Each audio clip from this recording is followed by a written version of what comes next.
Donc le bloc est sélectionné avec la flèche noire. On va pouvoir décider de la couleur des choses. Donc dans la palette des outils, quand vous avez ceci qui est enclenché, ça veut dire que les couleurs ici, vous décidez de la couleur du bloc. Par exemple, la couleur de fond du bloc.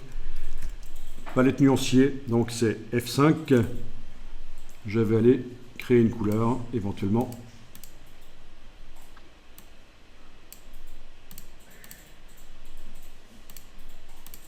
Voilà.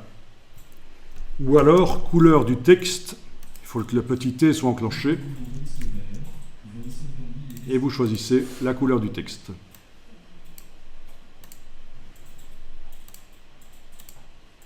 Voilà. Donc c'est très moche. On croirait qu'on est daltonien. Alors ici, toujours en ayant le bloc sélectionné, je vais changer la couleur de fond.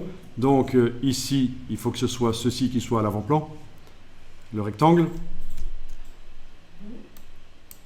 Et une chose qui est très bien quand on met du texte sur une page, c'est d'utiliser une couleur qui se trouve dans une des photos qui est sur la page. Ça, c'est très bien. Et surtout, si vous n'avez qu'une seule photo sur la page, c'est encore mieux. Votre couleur que vous mettez sur le texte est forcément... Voilà, vous allez prendre l'outil pipette, là derrière l'outil thème de couleur, outil pipette. Vous cliquez dans une photo, c'est cette couleur-là qui arrive. Si vous voulez continuer à cliquer, il faut enfoncer la touche Alt pour forcer la pipette en mode prélèvement. Vous allez pouvoir comme ça aller cliquer à différents endroits et tester. Voilà. Ça peut être très sympa.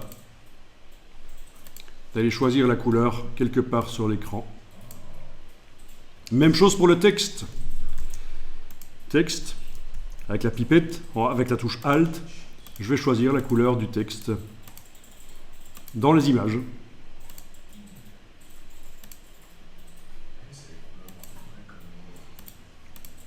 Mais alors, ce qui peut être bien aussi, c'est que le texte soit blanc, tout simplement. Donc, couleur du papier. C'est plus sobre, une seule couleur. Au fait, tant qu'on y est ici, cette couleur-là, repérage, vous savez ce que c'est? Jamais entendu? Oui, c'est pour les repères, les traits de coupe, c'est pour tout ce qui est repère pour l'imprimeur. Et on utilise cette couleur pour que, sur toutes les plaques offset, cyan, magenta, jaune, noir, les éléments s'y trouvent. C'est une couleur universelle en quelque sorte. Erreur habituelle des débutants dans InDesign, ils croient que c'est du noir, ils utilisent ça, et quand ça sort à l'impression, on a du noir qui est superposé à du cyan, du magenta et du jaune, ça fait un gros pâté, parce qu'en fait c'est toutes les couleurs.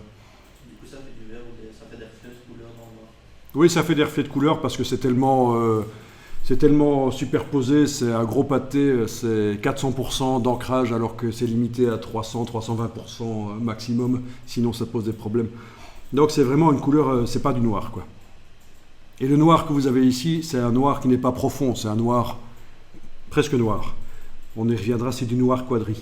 Si on veut du vrai noir, il faut faire son propre noir RVB à 0% de rouge, de vert et de bleu. Bon, ça c'est déjà pas mal d'être arrivé jusque là. Voilà, c'est une couverture vraiment banale, mais c'est vite fait.